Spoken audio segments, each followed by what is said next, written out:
Olá, gente, estamos ao vivo pela página do Arte 220. Meu nome é Rodrigo Veloso, sou sociólogo, sou criador também da página Vai para Cuba, sou do Movimento Unificado pela Diversidade e hoje a gente está recebendo uma convidada muito especial que não fala português, por isso vamos falar. Por isso hoje a gente vai falar mais em portunhol, mais em espanhol do que em português.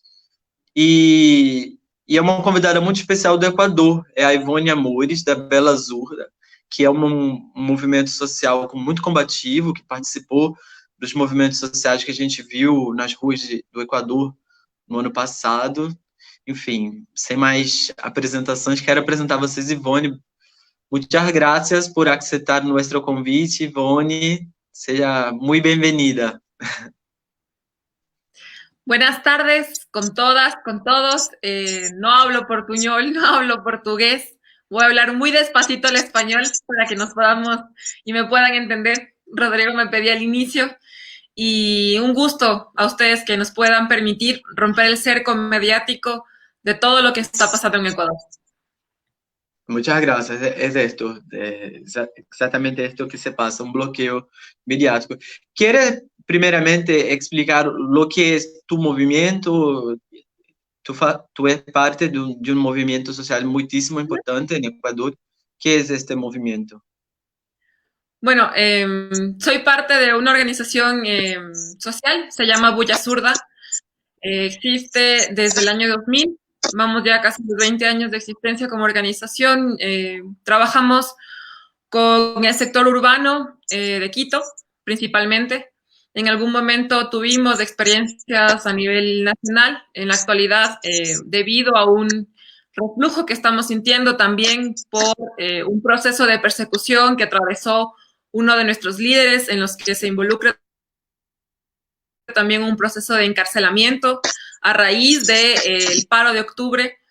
Nosotros nos vimos en la necesidad de reorganizarnos y en la actualidad, bueno, sostenemos un trabajo específicamente en el sur de Quito con una organización hermana que se llama Colectivo Vocea, Colectivo de Barrios y Organizaciones Sociales Eloy Alfaro. También tenemos nuestro brazo de comunicación, nuestro americano, a través de este centro de prensa. Nosotros formamos parte también de la articulación continental de ALBA Movimientos. Y bueno, digamos que es un poco la trayectoria de la Bulla Zurda, sobre todo incidiendo en la comunicación popular y en el tejido social. Excelente. Ivone, lo que pasamos ahora en Brasil, no sé si sabes, pero es un gobierno de extrema derecha que persegue muchísimo los movimientos locales sociales. Es un gobierno no solamente conservador, como hace la derecha pasada en Brasil, pero un gobierno que lucha contra la democracia, que lucha contra la existencia de organizaciones sociales, de partidos de izquierda. Es un gobierno muchísimo atípico para nuestra historia. Lo que quiero saber es si en Ecuador sabes de esta realidad, de nuestras dificultades, de nuestros movimientos, y si se pasa también algo como esto para tú. Hay dicho que hay prisiones, encarcelamiento, perseguiciones. ¿Es una situación parecida en tu país, lo que se pasa ahora en Brasil? Sí, primero, nuestra solidaridad profunda con el pueblo brasileño, que también está siendo bastante golpeado en el manejo de esta crisis, porque hay que decir así. Y además con las organizaciones y líderes sociales que han sido también víctimas de persecución por parte de Bolsonaro. En Ecuador sabemos lo que significa la persecución, en Ecuador sabemos lo que significa el fascismo, la política de Estado irrumpiendo desde el núcleo fascista. Y digo fascista porque es lo que se pudo evidenciar, sobre todo en la exacerbación de las contradicciones de clase en octubre. Nosotros en octubre vivimos unas movilizaciones quizá de las más importantes en los últimos años, en los últimos 20 años de la historia democrática del país, de la historia republicana del país. Y la respuesta del gobierno frente a la exigencia del pueblo, apostado de manera pacífica en las calles, exigiendo que no se suba el combustible, exigiendo que no se emita el decreto 883, que en ese momento se buscaba derogar.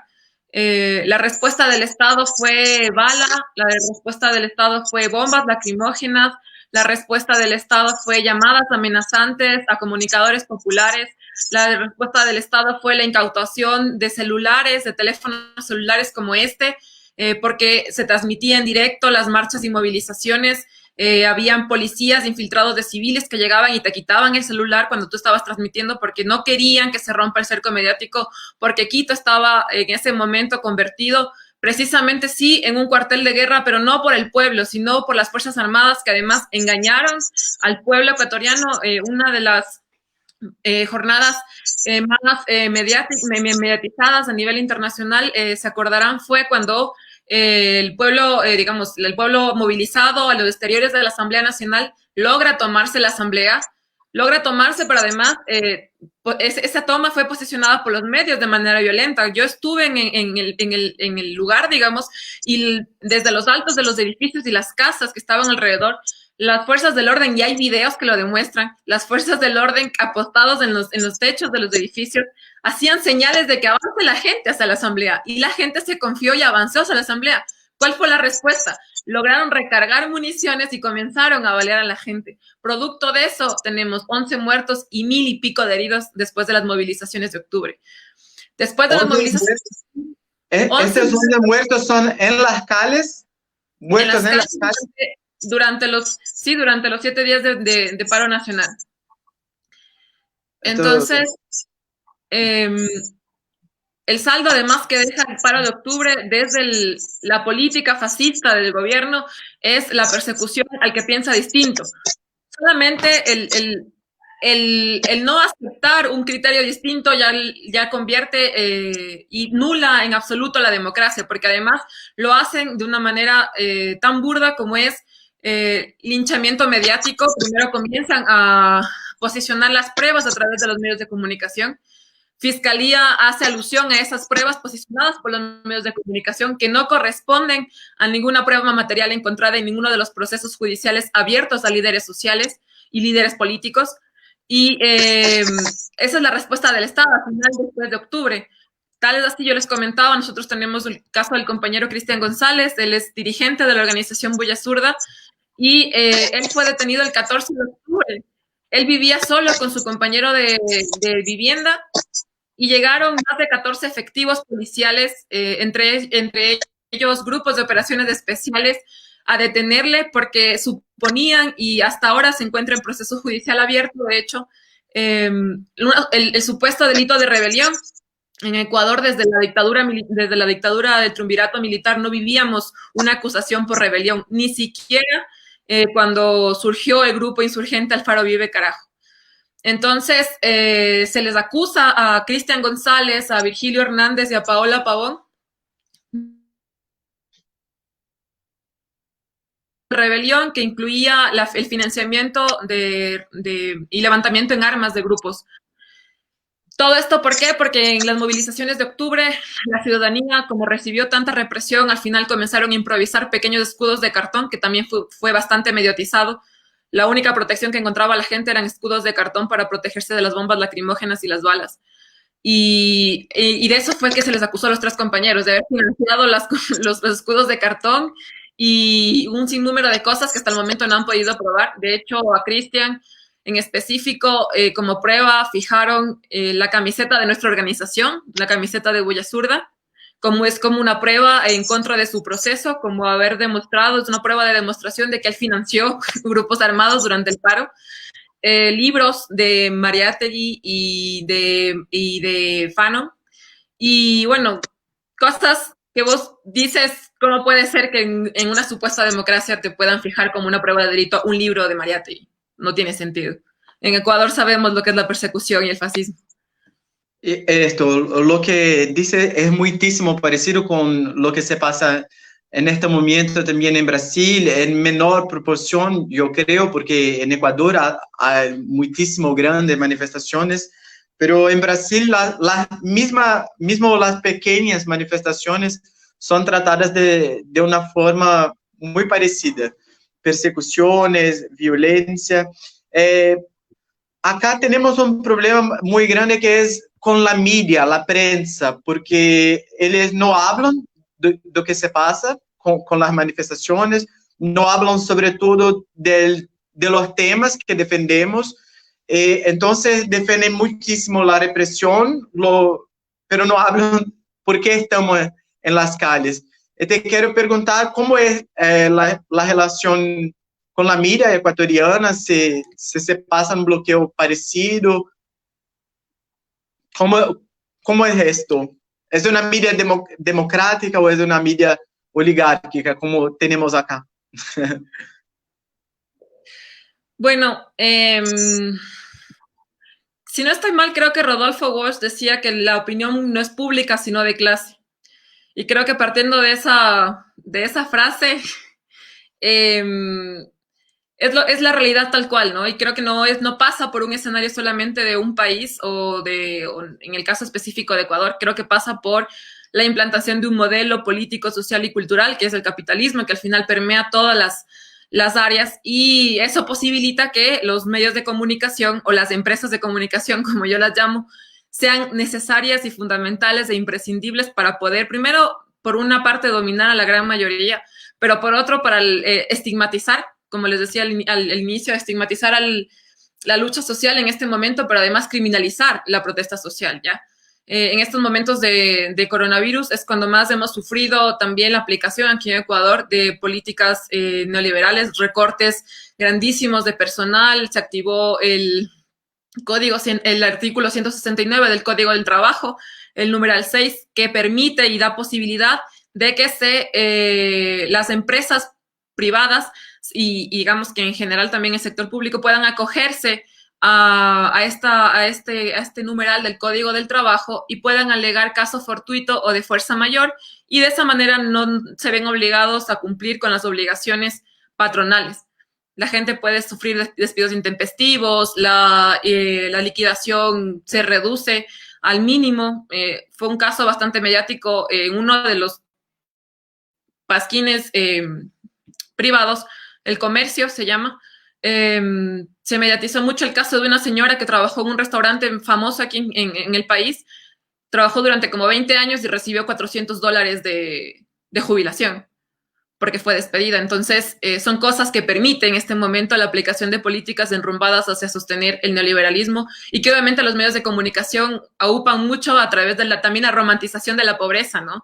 Es como ahora en épocas de coronavirus, qué bonitos son los emprendimientos, la gente está emprendiendo, pero lo que está pasando en verdad es que la gente se está buscando y se está fajando en la calle, exponiendo su propia vida, porque el gobierno no puede garantizar políticas públicas que velen por su seguridad laboral.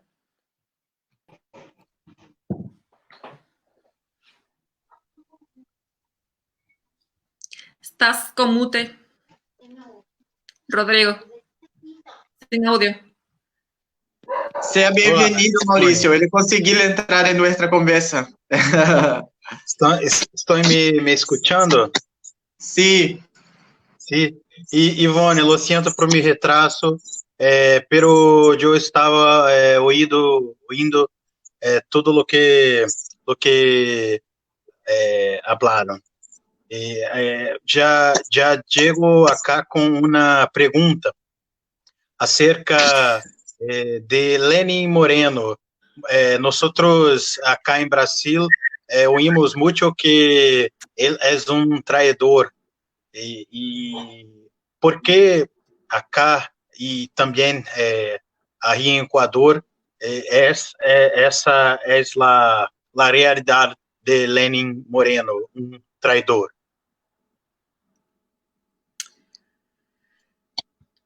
A ver, voy a hablar con pinzas porque si no luego por eso podemos ir hasta presos ahorita. A ver, ¿por qué se considera traidor? Bueno, básicamente porque Lenin Moreno fue candidato, además por el proyecto en inicio, por el proyecto político de la Revolución Ciudadana. Ese plan de gobierno incluía políticas de protección social y cierta continuidad de políticas, digamos, en el ámbito económico, social y demás, que garantizaban también los derechos económicos, sociales y políticos de la ciudadanía. Tras la toma del poder de Lenín Moreno, da un viraje a la derecha, se aleja profundamente de la base social, se aleja además comienza a atacar, digamos, a la figura de Rafael Correa como dirigente de la Revolución Ciudadana, comienza a atacar a la población que votó por él, a la población que eligió su plan de gobierno, y comienza a generarse, digamos, reuniones en el Palacio de Carondelet con medios de comunicación, con empresas de comunicación privadas, con grupos de banqueros, con grupos de periodistas, digamos que durante los 10 años de la Revolución Ciudadana significaron también oposición dura al plan y programa de gobierno de la Revolución Ciudadana, y entonces comienza a generarse sus acercamientos, ¿no? Que estábamos en un momento en un Ecuador bastante, digamos, exacerbado, ¿sí? Las elecciones del 2017 permitieron ver, digamos, que estábamos ya en ese viraje, digamos, a nivel continental del progresismo, ya veníamos de derrotas.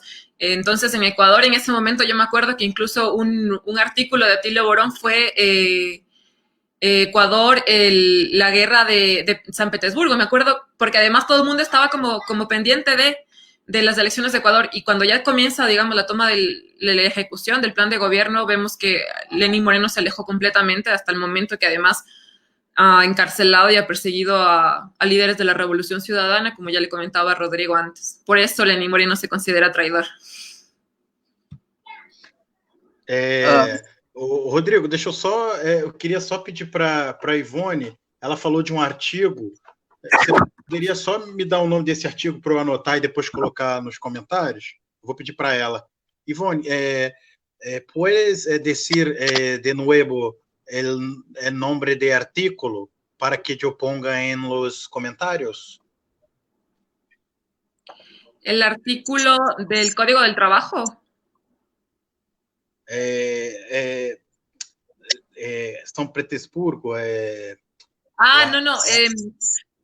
Les pasaría el link, no me acuerdo la verdad, les buscaría y les pasaría el link para no caer en errores, además. No conviene. Lo siento, Rodrigo. Ivone, tú has hablado del neoliberalismo. Acá tenemos hace 5 años una política francamente neoliberal con consecuencias para los brasileños muy severas. Entre estas consecuencias están reducciones de protecciones laborales, restricciones de salario, congelamientos de reajustes salariales. Lo que quiero saber es de qué manera el neoliberalismo ha afectado la población del Ecuador, porque acá miramos las noticias que dicen, en Ecuador tiene una revolta contra las políticas liberales, pero de qué manera estas políticas afectan a la población de los trabajadores ecuatorianos. Bueno, digamos que ya le había comentado un poco a Rodrigo, igual que a raíz, aquí sobre todo el impacto fuerte, digamos, del neoliberalismo precisamente se vio en la masa trabajadora del Ecuador. Comenzaron desde el 2017, comenzaron los despidos, digamos, había un framing mediático previo a la ascensión al poder de Lenín Moreno del Estado obeso, ¿no? De demasiadas instituciones públicas, demasiado funcionario público, exceso del gasto público. Entonces, Lenín Moreno, cuando llega ya al poder y comienza el viraje a la derecha, asumiendo además las políticas y ya asumiendo su visión de enlazar la economía con el Fondo Monetario Internacional, comienza a recortar instituciones públicas, comienza a fusionar, primero con la fusión de instituciones públicas, después comienza a difundir que no son rentables las empresas públicas, comienza a haber ventas de empresas públicas, concesión de empresas públicas, eliminación, después viene la eliminación de varias instituciones públicas, y ahorita en la pandemia precisamente fue la activación del numeral 6 del artículo 169 del Código del Trabajo, que ha hecho posible que las empresas privadas como públicas puedan asumir el despido intempestivo como total normalidad, sin tener perjuicio desde el Estado como responsabilidad patronal. Entonces, hay hasta el momento en la pandemia ha habido más de 30,000 despidos y solamente en la pandemia, entonces sumando trabajadores públicos y privados. De esa manera, también vemos que la mayor afectación es al sector de la salud. En un inicio, los trabajadores del personal de la salud, hablo de personal tanto sanitario como administrativo y de limpieza, denunciaban mucho la falta de implementos de bioseguridad para poder batallar en la primera línea. Hace 15 días ya no solo fue la denuncia porque no tenían implementos de bioseguridad, sino porque además se desvinculaban a trabajadores de la salud que sostenían contratos de servicios ocasionales. Entonces, en plena pandemia, además, despiden personal de la salud como si tuviéramos el lujo de estar en esa situación. Ecuador es de los países más golpeados de la región, pero además porque no ha tenido vigilancia, digamos, correcta. Y la mitad, casi la mitad, no he vuelto a revisar las estadísticas, la verdad, pero hasta hace 2 semanas el 43% de contagiados era el personal de la salud. Eso quiere decir que el Estado obviamente tiene responsabilidad y negligencia en la actividad profesional de los compañeros y compañeras.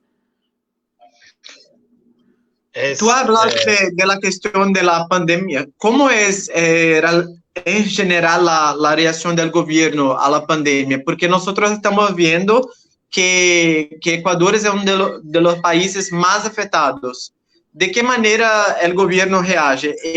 ¿Es un gobierno serio de los acontecimientos? Porque acá tenemos Bolsonaro diciendo que no es nada, que es una gripe como todas las otras. Ele não está nada preocupado, ele está luchando como se sea una fake news. Yo quiero... Diga.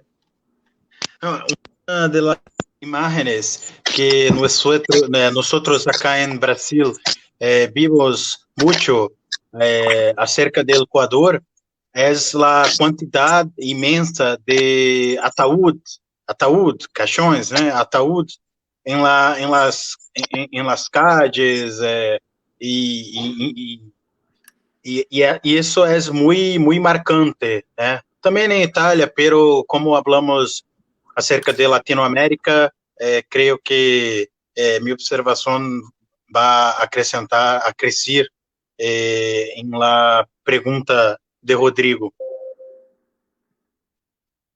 Sí. A ver, primero, antes de responderles, encontré el artículo de Atilio me estaba con eso en la cabeza y no me podía concentrar. Se llama La batalla de Stalingrado se librará en Ecuador. Este era el artículo que escribía Atilio antes de las elecciones, como haciendo referencia a la importancia que cumplía Ecuador, digamos, en la regresión del proyecto conservador en la región. Bueno. La batalla de Stalingrado. En Ecuador. Se librará en Ecuador. Paso ahorita el link por interno si quieren. Quiero. Muy gracias. ¿Cuál ha sido el tratamiento? Bueno, 15 días, el tratamiento fue tan al modo de este gobierno que esperaron 15 días después del aparecimiento del primer caso para declarar cuarentena absoluta, primero. En la ciudad donde además se identificó el primer caso fue la más golpeada. Ustedes vieron que al inicio Guayaquil, el escenario era atroz. El dolor que significó para el Ecuador en sí ver muertos y además no solamente en las calles, sino también el mal manejo de los cuerpos en los hospitales y en las casas de salud. Se encontraron 135 cuerpos apostados en un contenedor en Guayaquil, cuando el calor en Guayaquil es una ciudad costera, la capital de la costa del Ecuador, y se encontraron 135 cuerpos en estado obviamente de descomposición en un contenedor al lado de una casa de salud, y quedó en una denuncia pública. Hasta el momento no se han encontrado los responsables de esta negligencia. Parece que los cuerpos, como eran de gente pobre, no importa. Porque si fueran de gente famosa, de gente de renombre, con dinero, me imagino que el tratamiento sería otro, ¿no? Pero, y ese es un poco el escenario por encima de lo que fue la pandemia, de lo que está haciendo la pandemia aquí. También es como un manejo de irresponsabilidad de cierta parte, incluso desde el tema mediático. Yo estado, desde que me han invitado a estos conversatorios virtuales, haciendo énfasis en el papel de los medios y las empresas de comunicación en este manejo y la complicidad con el gobierno, ¿no? La complicidad en poder usar el pánico social para desvirtuar todos los casos que además de corrupción se están generando en esta pandemia. Ecuador en plena pandemia está siendo también foco por casos de corrupción a raíz de los insumos médicos que las empresas públicas, que las instituciones públicas han contratado. Somos del primer país en la región en estos casos. Justo sacaban esta semana un titular al respecto. Y es muy triste ver que después de cierto tiempo de estabilidad, porque tampoco se puede decir que el proceso de la Revolución Ciudadana significó un proceso de profundización en extremos, sino que significó un proceso de estabilización, digamos, económica primero para el país. Nosotros veníamos de un proceso de dolarización súper golpeado, la economía venía por el suelo. En el proceso de la Revolución Ciudadana se logra estabilizar, digamos, un tanto la economía y se comienza a generar incrementos en el salario, salarios actualmente golpeados. Ya no hay salario básico en el Ecuador en este momento. Hasta hace un mes teníamos el salario básico en $395. En la actualidad ya no hay. El empleador y el empleado puede llegar a un libre acuerdo con falta de condiciones, pero además en condición de inferioridad por parte del empleado no existe. Y digamos que es como en el tema laboral, que ya un poco más les detallaba, pero en el tema de salud no ha habido mayor cosa. Les digo, hay bastantes denuncias todavía del personal de salud que no cuenta con implementos de bioseguridad. Todo esto se suma con todos los escándalos de corrupción de los aliados de este gobierno que están todavía en el bloque, en el poder, y que ya ven, digamos, como han estado como intentando preparar también sus escenarios y sus perfiles para las próximas candidaturas. Ecuador es un país que además está atravesado, si es que el Consejo Nacional Electoral y el gobierno lo permiten, en el 2021 estaría marcado por unas elecciones presidenciales. Entonces, obviamente esta crisis además es una oportunidad para que los grupos políticos y los grupos de poder puedan ver una palestra de promoción de sus cuadros, pero también de sus ofertas de beneficencia y de caridad, ¿no? Porque no llegan a ser políticas públicas de garantía de nada. Ivonne, acá en Brasil hicieron lo mismo con los empleados y los empregadores. Ahora pueden libre negociar los términos de sus salarios, lo que sabemos, lo que se pasa, ¿no? No es libre negociación, es una imposición de los patrones. Pero lo que quiero saber, esto inspira muchísimo a nosotros brasileños, es cómo se organizó la lucha contra estas políticas neoliberales. Porque acá, cuando vimos las imágenes, es increíble, los pueblos indígenas marchando contra el gobierno. Acá es todo lo que queremos. O que hicieron de correcto, o que debemos replicar acá en Brasil, que hicieron. Bueno, creo que primero nosotros veníamos, como les digo, de un escenario de estabilidad, bien que mal económica y política, con muchos matices blanco y negros de por medio y muchas escalas de grises, pero que permitió estabilidad en el país. Y digamos que con el viraje de Lenín Moreno comienzan, como les digo, el tema de los despidos, el tema de los recortes presupuestarios, comienzan los recortes a la salud, comienza el recorte presupuestario a educación, comienzan a tocar los presupuestos a las universidades públicas, comienzan a quitar el programa de becas. Entonces, digamos que ya la población venía siendo afectada de cierta manera, que no se veía del todo, pero que ya la gente decía, bueno, si este gobierno, había gente incluso que defendía, ¿no? Porque, como les digo, como el framing mediático que se posicionó era del Estado obeso, decían, no, bueno, está bien que quite tanta cosa porque tanto gasto público no es bueno, necesitamos destinar esos recursos a otras áreas, ¿no? Es un poco lo que vendió también el gobierno a través de los medios de comunicación. Pero en octubre pasó que si subía la gasolina, subía todo.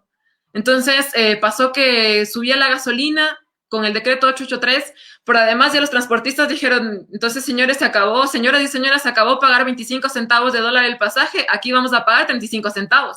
Y ya la gente dijo, uy, pero es que entonces yo que tengo mis 2 hijos, ya no me tengo que gastar 50 centavos, sino que son 70 centavos.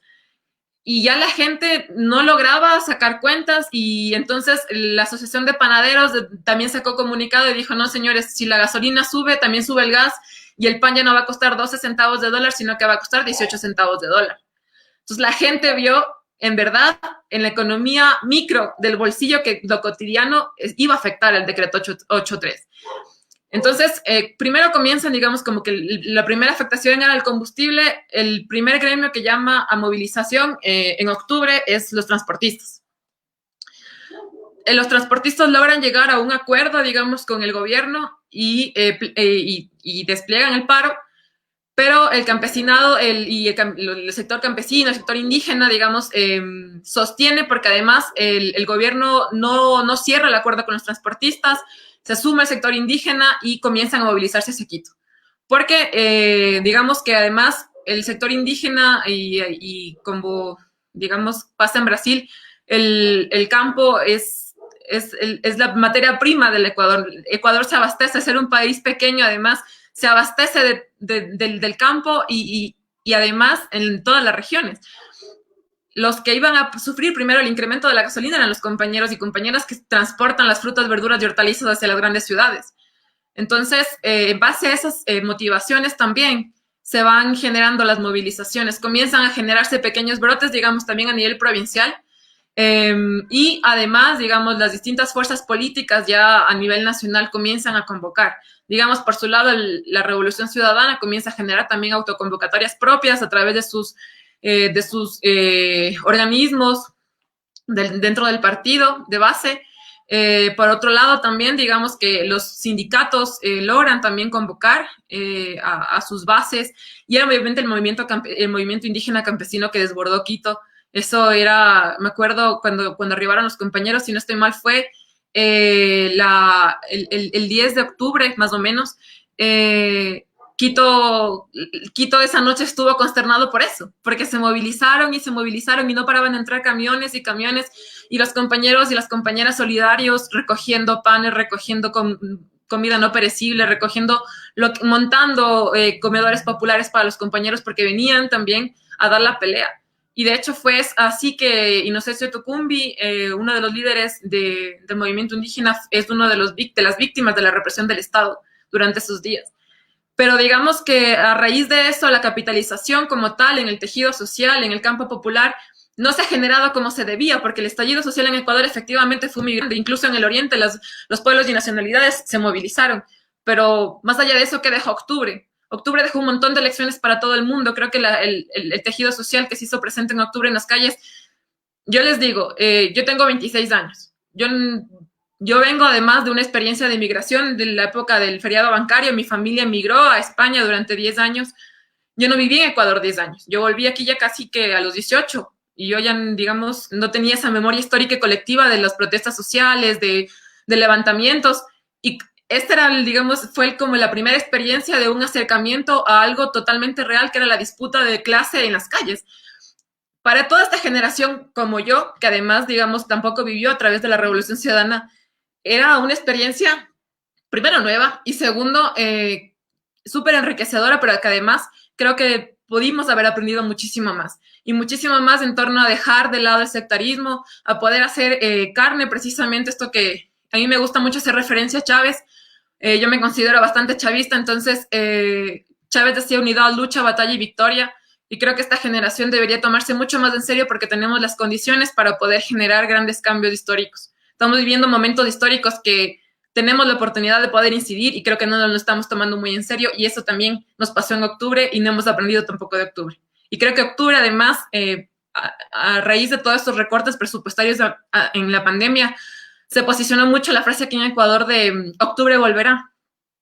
Dentro del análisis que se ha generado al interno de la organización, nosotros creemos que octubre no va a volver, que el levantamiento popular, como se vivió en octubre, no va a pasar, porque además es negar la capacidad inventora del pueblo, pero además es negar que en esas condiciones históricas no se generan por nuestra voluntad política y por nuestras buenas intenciones, que se necesita un acumulado de condiciones materiales para que podamos llegar a eso de nuevo, pero que sí es cierto y es necesario que el pueblo vuelva a las calles a exigir sus derechos, que en este momento pues vemos que están siendo totalmente pisoteados y vulnerados.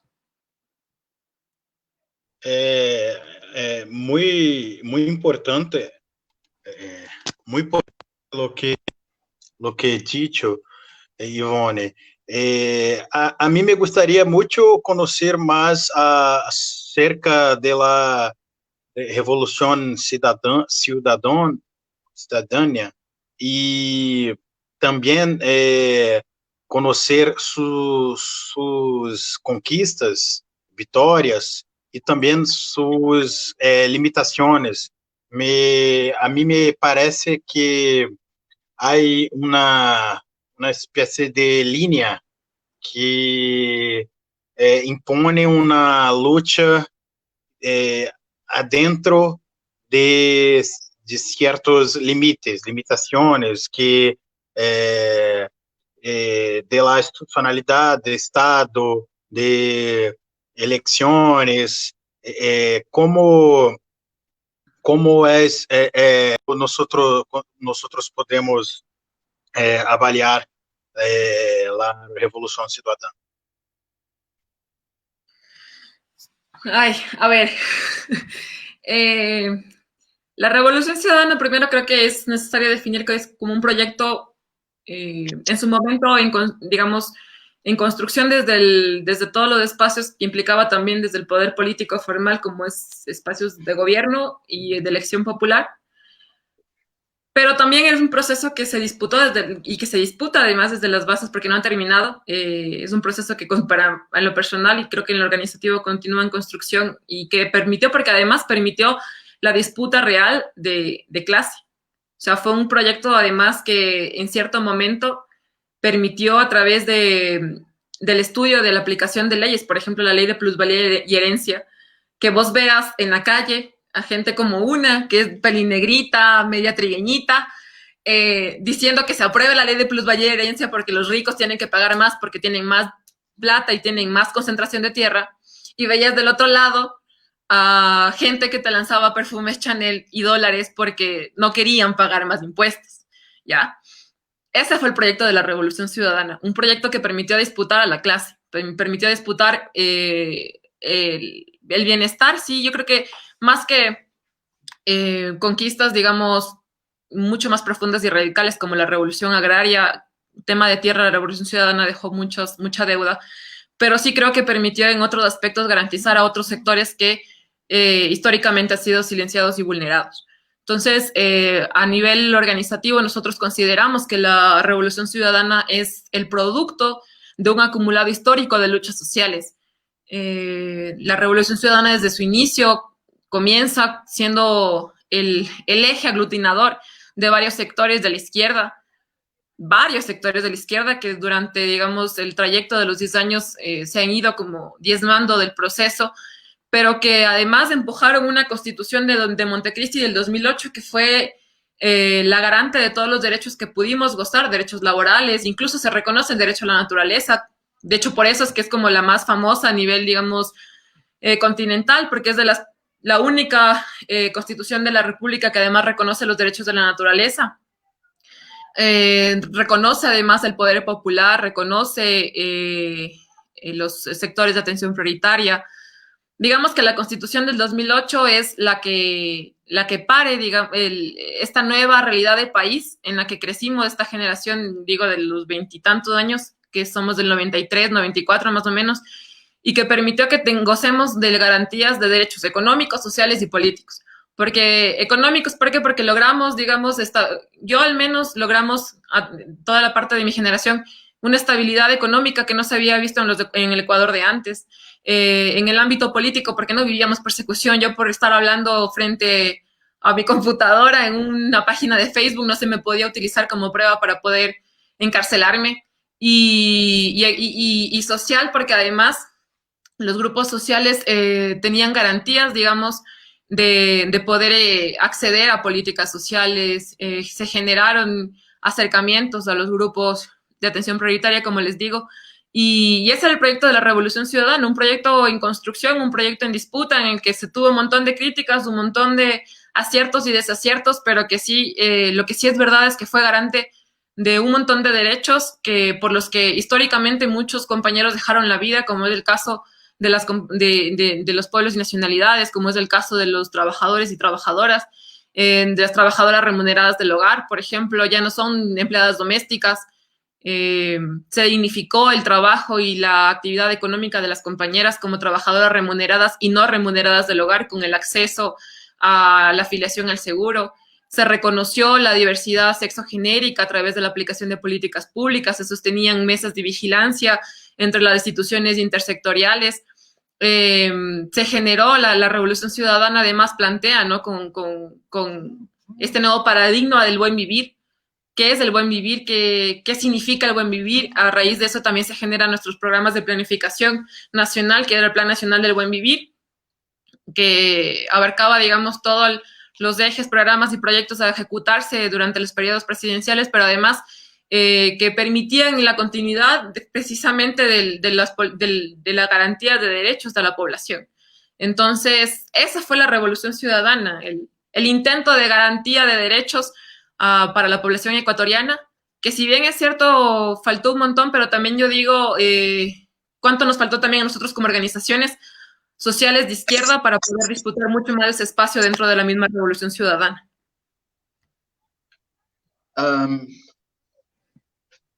Ivonne, acá en Brasil es muy normal, sobre todo en la clase media, encontrar la descripción que el gobierno del expresidente Correa hace como el gobierno del expresidente Chávez, el gobierno del expresidente Morales, son los gobiernos que acá se llaman bolivarianistas. Estos gobiernos son acusados por la prensa brasileña de derecha constantemente de no cumplir las libertades democráticas, de atacar la prensa, de atacar los derechos humanos, los derechos de las minorías. Yo quiero te preguntar ¿cómo piensas de esta visión que es exportada para acá, para los brasileños? Es muy común, muy normal encontrar brasileños que piensan de esta manera del gobierno del expresidente Correa, como si sea una filial del gobierno del presidente Chávez. Y quiero preguntar también, si tienes algún tiempo, ¿qué piensas del bolivarianismo en sí, del esfuerzo en Sudamérica de construir una unidad socialista, bolivarianista? ¿Qué piensas de este movimiento también? Puedo acrescer un punto en su pregunta, Rodrigo. Claro. También me gustaría escuchar un poco más acerca de la importancia de Hugo Chávez. Creo que en el principio de nuestra conversa, Ivonne ha hablado, ha mencionado Hugo Chávez. Entonces, ¿se puede, por favor?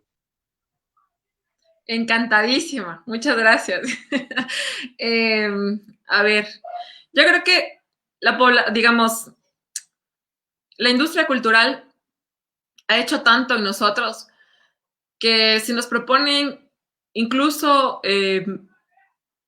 métodos o formas o organismos o el nombre que le queramos dar a identificarnos entre nosotros mismos, no somos capaces de hacerlos, porque siempre tenemos la pretensión de poder proyectarnos hacia lo mejor, y lo mejor es lo blanco, lo mejor es lo rubio, lo mejor es lo que está digamos, aliado en la cabeza al dinero, ¿no? Al progreso, al no ser solamente clase media, al poder aspirar a más. Yo me merezco más, yo trabajo tantas horas, necesito, además, si trabajo tanto, necesito dispersarme, y mis gustos para dispersarme ya no van a ser los mismos que antes, porque si trabajo más, gano más, me merezco más. es como un poco lo que también ha hecho esta industria cultural, ¿no? Los medios de comunicación en el ciclo progresista en la región fueron los más beneficiados con todo esto. Los gobiernos progresistas pautaban también a las empresas privadas y no pautaban $3 o $4, pautaban. Entonces, creo que a través de las empresas de comunicación, a través de también la falta de ideologización y la falta y el vacío que dejan también estos procesos en nuestros países, es que pasan cosas como la que describía Rodrigo, que la gente al final se identifica plenamente con otros modelos quizá de integración. Les hablo de la OEA, les hablo de la ONU, les hablo de cualquier otro que no sea de aquí. Porque si es de aquí y además propone a alguien que es negrito, alguien que es indio, alguien que no me está hablando en inglés y que no se va a entrevistar con Trump y que no se va a entrevistar con el primer presidente de Estados Unidos que llega porque hay que rendirle pleitesía o porque no le rinde pleitesía el rey de España. Entonces, eso es malo porque nos han domesticado culturalmente, mediáticamente, a través de la industria cultural para eso, para que solamente lo de afuera valga, para que solamente lo rubio, lo que les decía, la aspiración que tiene la clase media valga. Entonces, yo creo que pasa por eso, pero también es una responsabilidad de los procesos y también ahí lo que les decía es una responsabilidad de hasta dónde nosotros como organizaciones sociales, políticas y de izquierda tuvimos la capacidad de disputar precisamente eso, esa disputa hegemónica, cultural, además ideológica, frente al posicionamiento de nuestros principios. Y ahí yo sí rescato mucho a Chávez, porque además Chávez fue de los primeros que además comienza con este proceso de integración y además del más criticado, el más satanizado, el más perseguido y en lo personal el asesinado. Entonces, Chávez es fundamental en este proceso y en esta desmitificación de lo que un autor ecuatoriano, Bolívar Echeverría, diría del etos barroco. Chávez nos apela a identificarnos primero no con el venezolano o venezolana que sale en las novelas rubia, 90, 60, 90, el rubio, ojiverde, que te habla bonito, no. Chávez está diciendo, vea, o sea, Venezuela es un país importante en la región, capaz que si nos unimos con los que también producimos petróleo como Ecuador, capaz que si nos unimos también con Perú, capaz que si bajamos a unirnos más, pero entre nosotros, entre los que somos así, pobres, negritos, que dicen en Venezuela, pata en el suelo, capaz que si nos unimos entre nosotros, podemos hacer algo. Y no necesariamente tenemos que esperar que nos digan qué hacer, sino que si proponemos nosotros capaz y solamente hacemos nosotros mismos sin tener necesidad de que nos supervisen o vigilen. Entonces, ese es Chávez para mí, el que nos anima además a entender que podemos, primero nosotros tener la capacidad de defender y defendernos de la invasión ideológica, de la invasión cultural, pero también de la invasión armamentística. A Chávez no es de ahora que están amenazando a Venezuela, a Chávez ya lo amenazaron, a Chávez lo boicotearon con un paro petrolero, a Chávez le boicotearon con un sinnúmero de cosas que el pueblo venezolano hasta la actualidad viene minado de esa manera, de ataque tras ataque, tras ataque, tras ataque, hasta que finalmente se dio el asesinato de Chávez. Y ese es el comandante para mí, el que en el último gabinete con sus ministros nos llamó a la unidad, lucha, batalla y victoria, y no solamente a Venezuela, sino al continente entero, porque, vuelvo e insisto, la unidad es de clase o no es entre los pobres, entre los negros, entre las mujeres explotadas, entre las mujeres maltratadas, entre los jóvenes ignorados, entre los jóvenes marginados por los estigmas sociales, es entre nosotros y nosotros la unidad. No es solamente en el país por país, porque para eso ya está la CAN, porque para eso ya están los otros organismos de integración que responden precisamente a intereses económicos muy marcados por el neoliberalismo. Y Chávez además lo que propone es eso, ¿no? Un viraje de decir, bueno, Fondo Monetario Internacional, Banco Mundial, yo les agradezco mucho, muchas gracias por todos los favores recibidos, pero hasta aquí, a partir de ahorita, vamos a pensar nosotros en un Banco del Sur, vamos a pensar en un acuerdo Sur-Sur, vamos a fortalecer Mercosur, vamos a generar una alianza del ALBA, vamos a generar una alianza del Caribe con el CARICOM, vamos a generar, y se comienzan a generar y enlazar redes para precisamente potenciar estas economías primarias, además exportadoras, y que no tenían otro horizonte a nivel mundial, porque nosotros eternamente hemos sido los que en el caso de Ecuador, producimos flores, mandamos flores. Producimos plátano, mandamos plátano. No servimos para procesar, no tenemos industria desarrollada para eso, y tampoco históricamente les conviene que desarrollemos, ¿no? Porque si, mientras sigamos sosteniendo esa relación de dependencia económica con las grandes potencias, es el método de subyugación eterno que pueden tener ellos. Y Chávez dice, no, un ratito, nosotros tenemos la materia prima, pero entonces Bolivia tiene litio, y Bolivia nos puede ayudar a generar desarrollo tecnológico. Entonces ya no necesitamos a ustedes, gringos. O sea, ese es Chávez, el que le planta cara de todas las maneras y nos dice, señores, aquí hay una oportunidad, o nos levantamos ahora o nos siguen pisando.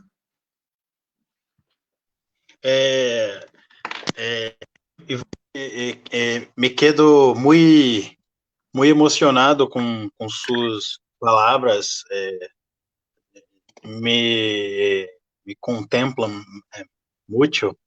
Eu acá em Brasil soy muy veces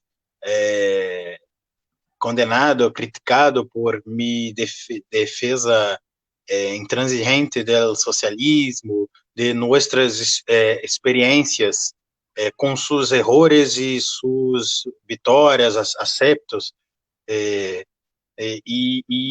também por mi análisis de la realidade. Há sempre em curso projeto contra-revolucionário que se impone a las naciones que no quieren ajoelhar-se perante el imperialismo. Venezuela hoy, Coreia Popular hoy, e tuvimos na história União Soviética e Cuba hoje e outras experiências que, como he dicho, com seus errores e seus aceptos, são muito importantes para nossa defesa do socialismo, de uma opção real ao capitalismo.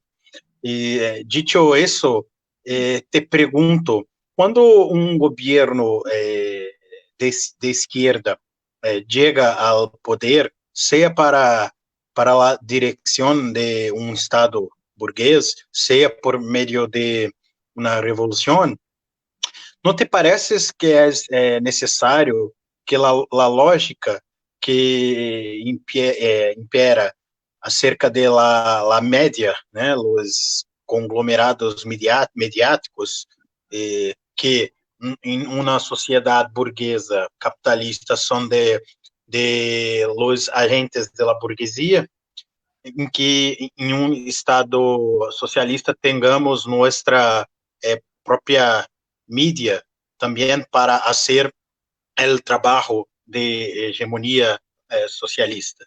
¿Qué te parece acerca de eso?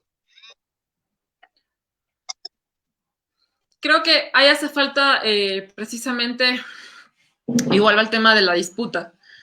Aquí en Ecuador, por ejemplo, en el caso muy puntual, la ley de comunicación que se aprobó por mayoría en la Asamblea en el año 2014 garantizaba un reparto del espectro radioeléctrico equitativo. Los medios comunitarios tenían la posibilidad de acceder al 34% del espectro radioeléctrico. De hecho, nosotros como Nuestroamericano participamos en el sorteo de frecuencias y de señal de televisión.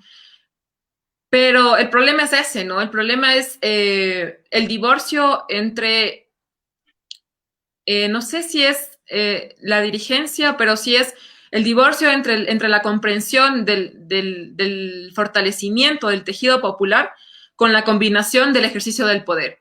Yo creo que son dos cosas que no pueden ir divorciadas, porque además debes entender que vos debes garantizar que el tejido social se fortalezca para que precisamente pueda empujar un plan de gobierno que vos propusiste y que ganó, pero además que vos estás consciente que los medios hegemónicos y los grupos de poder, por tanto político como económico, porque no son, digamos, son como cosas separadas, ¿no? Una cosa es la toma del poder formal el político a través de las elecciones y otra cosa es del poder económico. Y ese poder económico en la mayoría de procesos de nuestra región no se ha tocado. Y ese es el problema, que los medios de comunicación privados están al servicio de ellos. En el proceso de los 10 años de acá, como les digo, en el 2014 se aprobó esta ley de comunicación, entonces había el 33% para los públicos, 33% para los privados y 34% para los comunitarios. Los públicos dejaron de ser públicos y se transformaron en la voz oficial del gobierno. Que no creo que pase lo público por ahí. Yo creo que sí debe haber una voz oficial del gobierno y el gobierno debe tener medios oficiales que respondan precisamente a los ataques constantes que se generan desde los grupos económicos, desde las empresas de comunicación, desde la oposición política. Yo creo que sí el gobierno debe contar con medios específicos que posicionen también su figura, ¿no? Pero creo que aquí sí hubo una confusión de ese lado. Entonces los medios públicos dejaron de ser públicos y se convirtieron en medios gubernamentales. Y entonces recibían los ataques los medios públicos por eso, por posicionar a figuras del gobierno.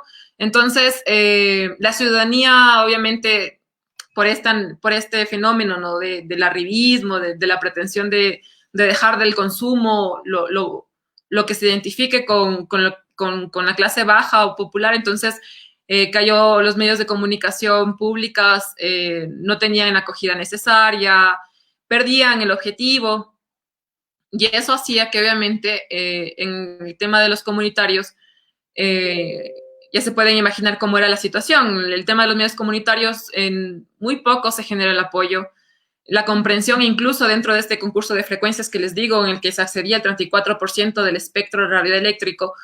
No, las bases del concurso eran totalmente técnicas, muy pocos medios podían cumplir porque además especificaban que vos puedas justificar salarios.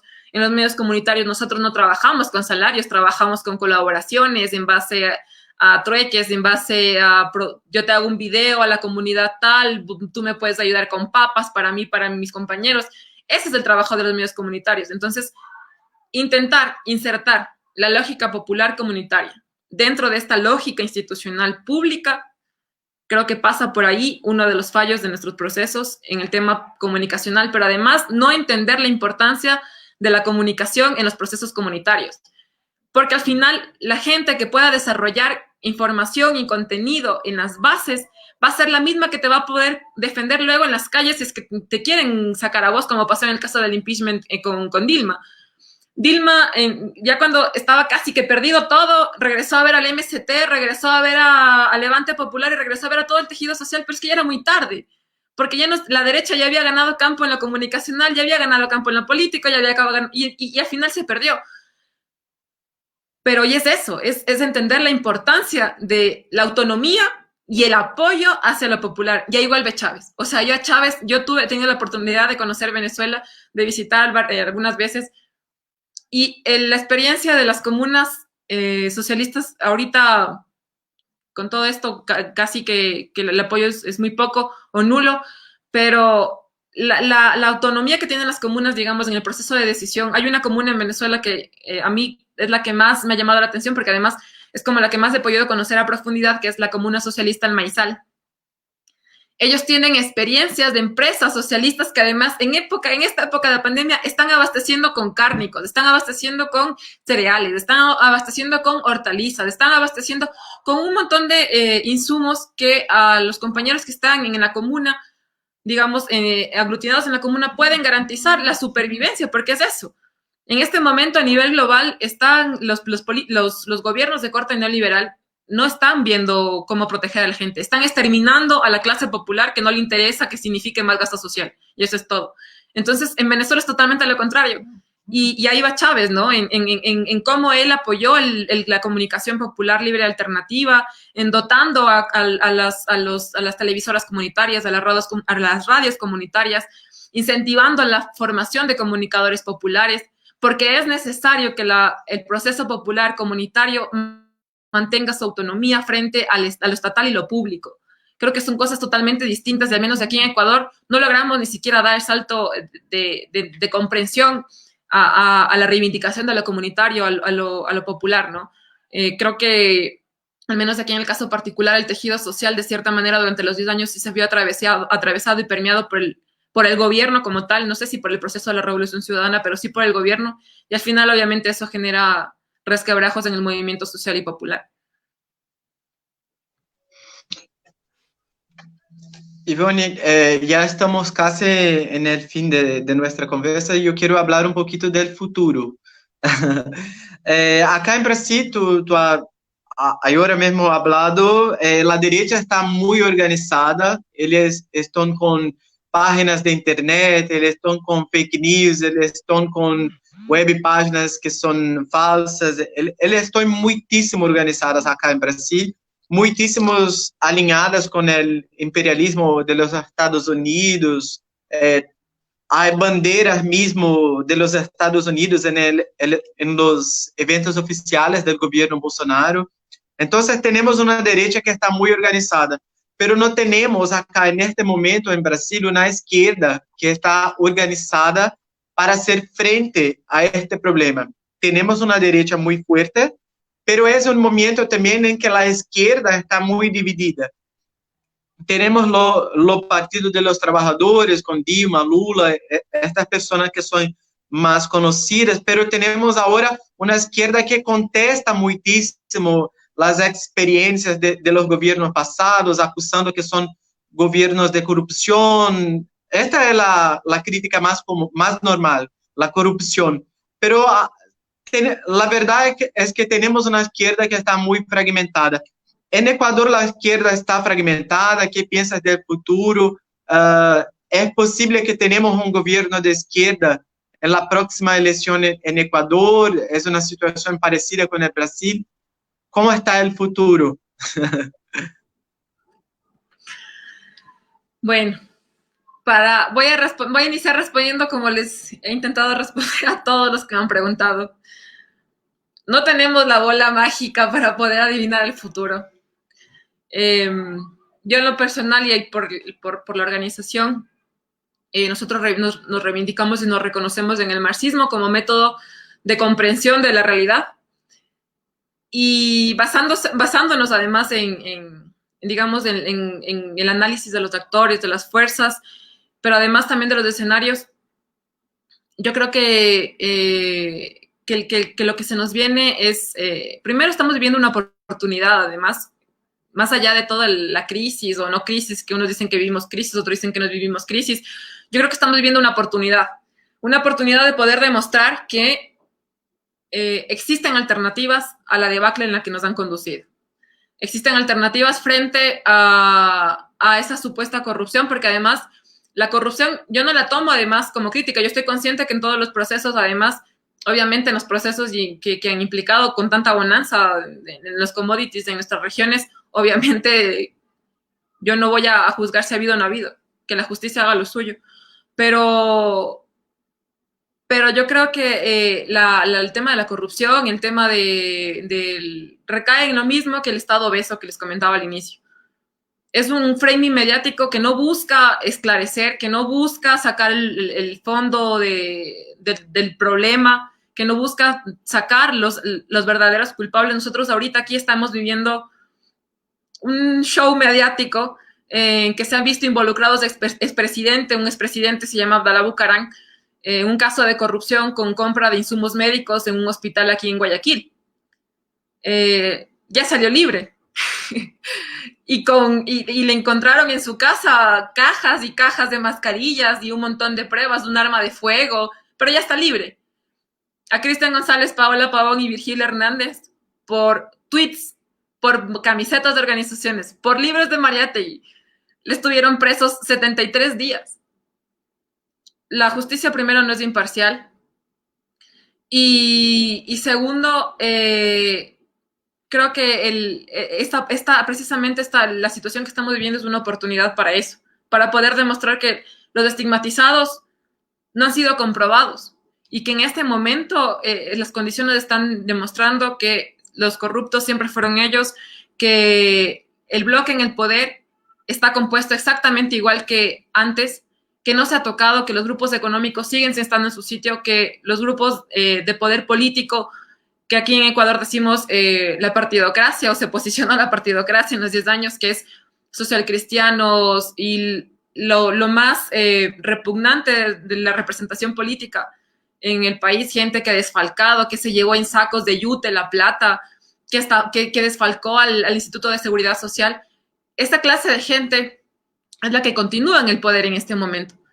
Y esa clase, y tenemos la oportunidad histórica de los movimientos sociales, las organizaciones sociales a través de esto, de estos conversatorios, pero también ocupando los lugares que nos corresponden en los barrios, en las comunidades, demostrar que sí es verdad, estamos atravesando por una situación súper difícil, porque además el COVID como tal, yo considero que no es lo mortal. Como les decía, lo mortal son las aplicaciones de políticas neoliberales a los pueblos, están decididos a exterminarnos como clase y hacia allá van. Entonces tenemos la oportunidad de poder mostrar esa otra realidad de que el COVID no le hace porque tenga COVID el vecino enemigo. El enemigo sigue siendo el que te sigue a través de los medios de comunicación metiéndote miedo en la cabeza, porque además los medios de comunicación se han dedicado a eso, a difundir el pánico social y el miedo.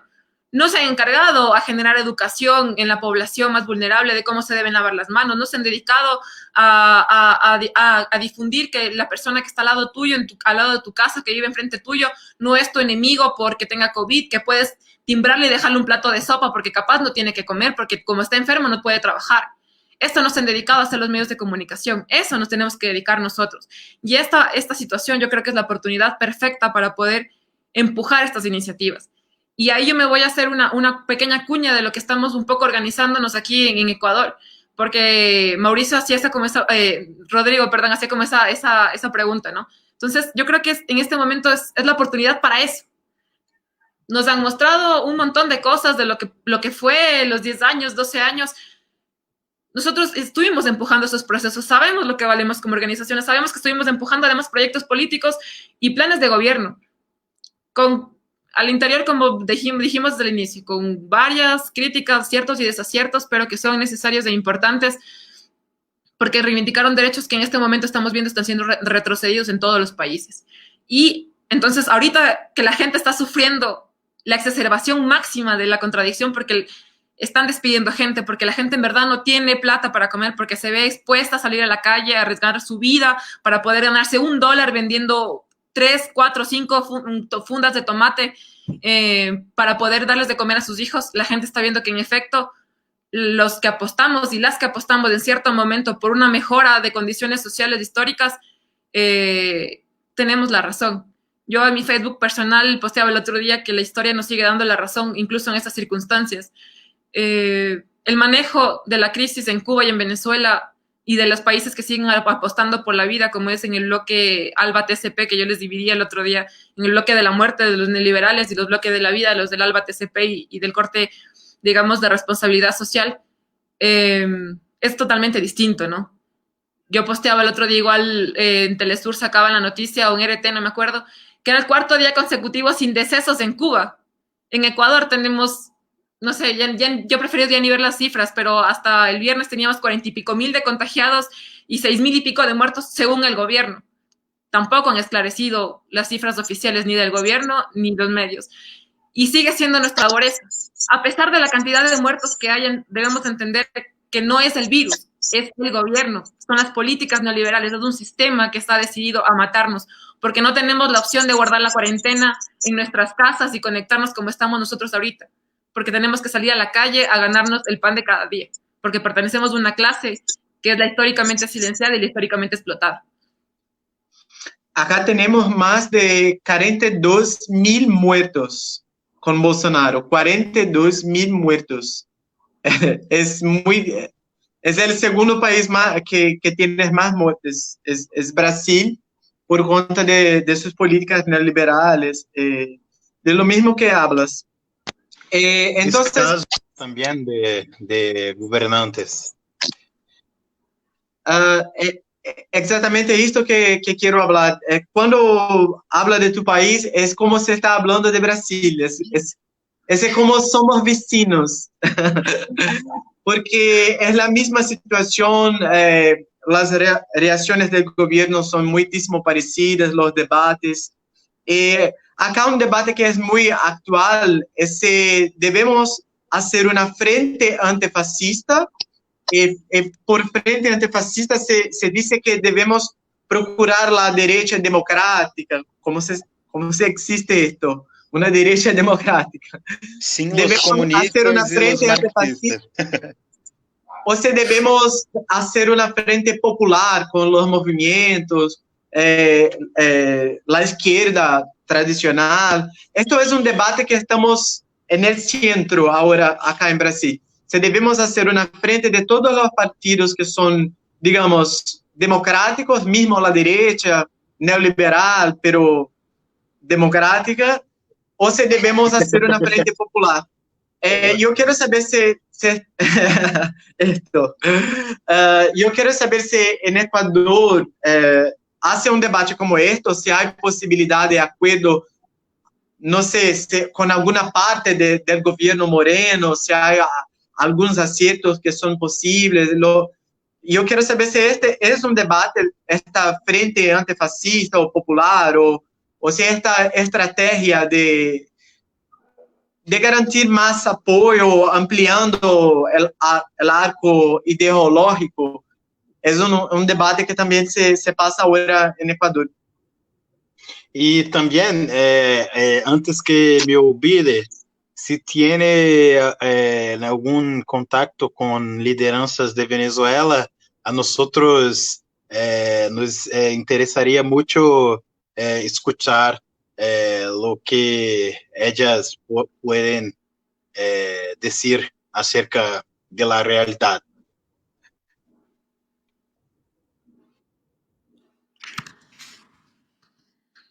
¿Me puedes repetir la pregunta de Venezuela?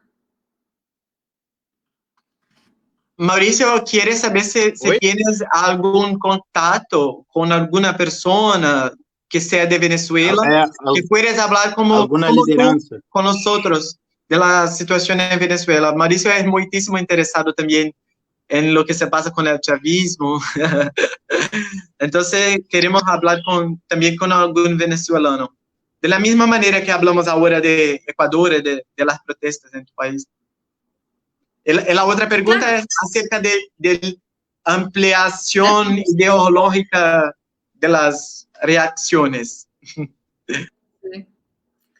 A ver, lo de Mauricio, por supuesto, yo le puedo poner en contacto con compañeros de allá, de medios comunitarios o de organizaciones sociales, no hay problema, podría perfectamente acolitarles con eso. Además, que creo que es importante ayudarles a los compañeros también a romper el cerco mediático que tienen, ¿no? Con el tema del frente y la unidad. Yo creo que la unidad, no sé si a nivel continental, sí, yo creo que a nivel continental igual, pero aquí en Ecuador es la histórica utopía de la izquierda, ¿no? La unidad. Actualmente hay varios intentos, desde movimientos sociales, desde núcleos populares, hay algunos frentes igual. Nosotros, bueno, aquí en Ecuador hay un frente de hinchadas antifascistas, por ejemplo. Hay también intentos de unidad de organizaciones barriales, digamos que sectoriales sobre todo, ¿no? Sectoriales y gremiales. Creo que en Ecuador, además, nosotros hay un libro que es La CIA en el Ecuador, no recuerdo el nombre. Me comprometo también a pasar. Vi en el chat que Mauricio me preguntaba el nombre del libro. Es Bolívar Echeverría y se llama El Etos Barroco. Entonces, digamos que la CIA aquí, la CIA como la Agencia de Inteligencia Norteamericana ha hecho tan bien su trabajo que nosotros tenemos, además de producto de eso, un partido que es un partido comunista, marxista-leninista del Ecuador, que tienen corte maoísta, ¿no?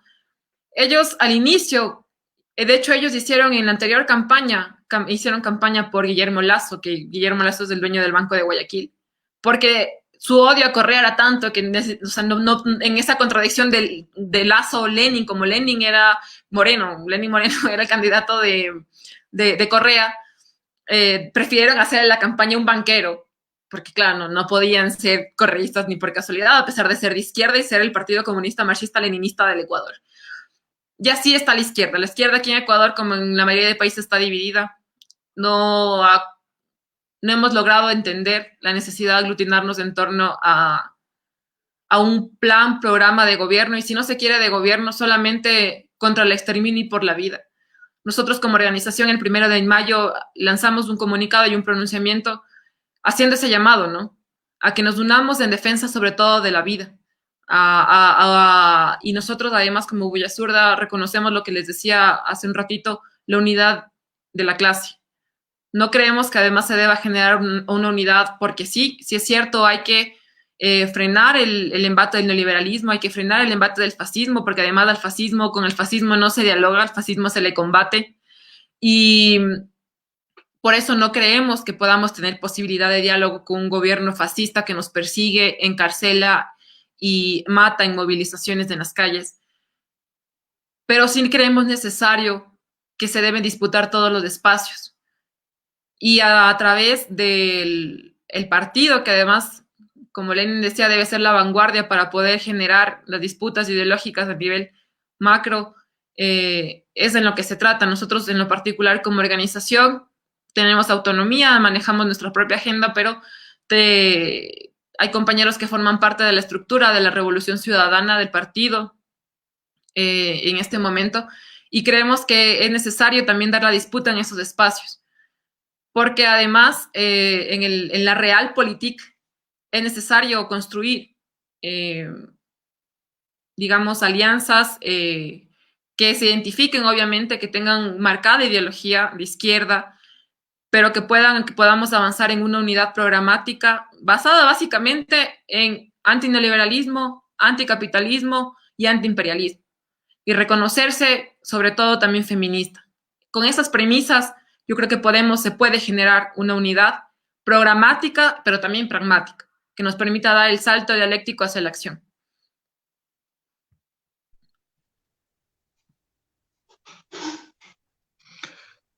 Ivonne, yo no tengo más preguntas. Marisa, ¿tiene alguna pregunta?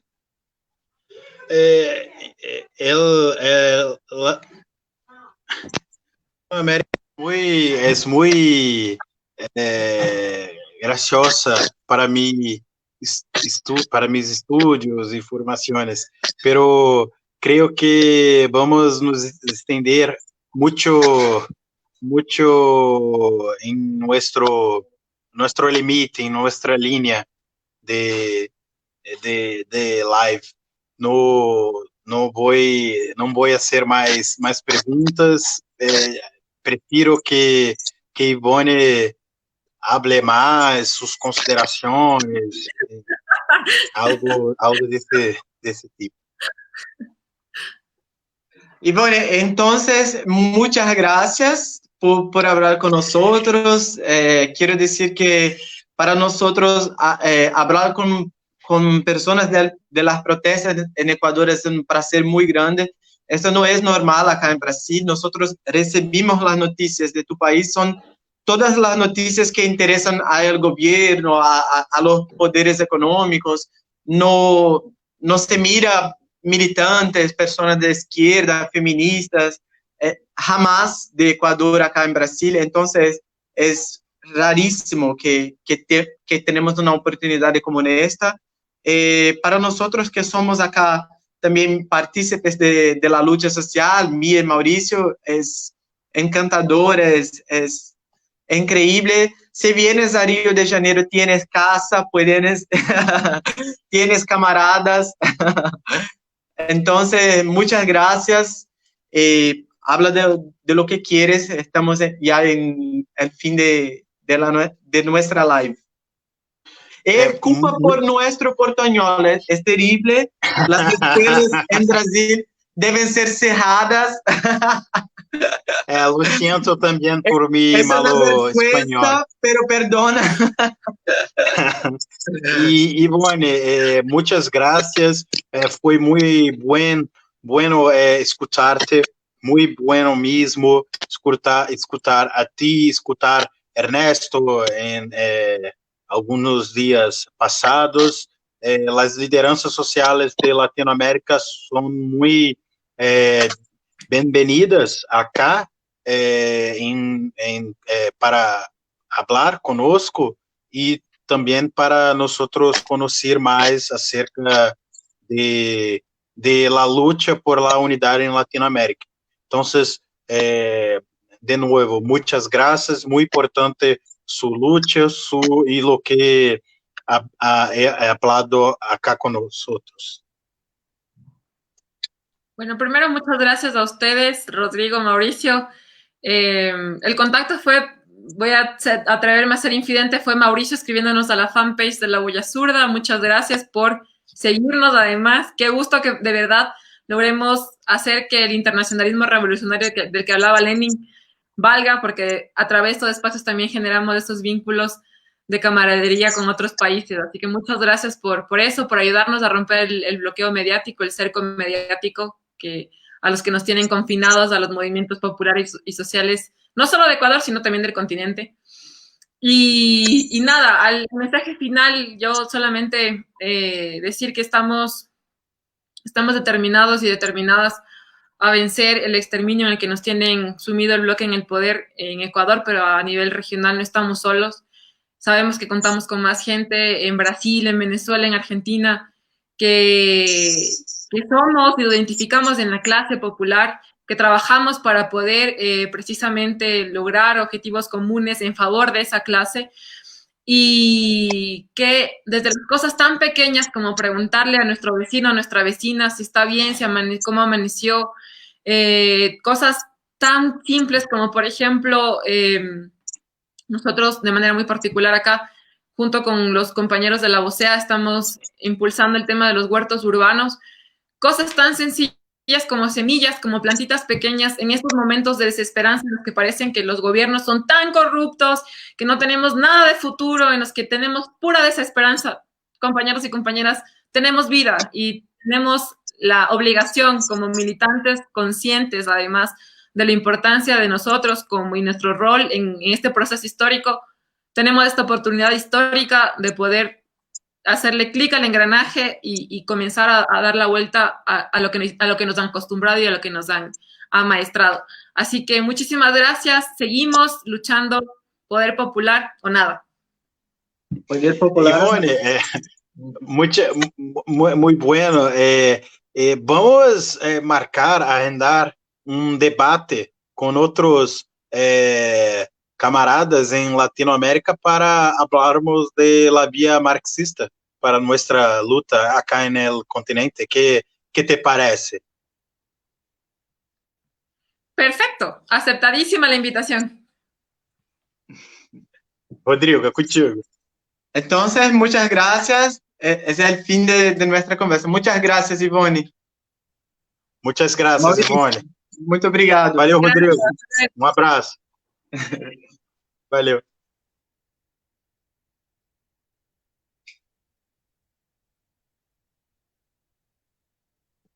Tá online ainda?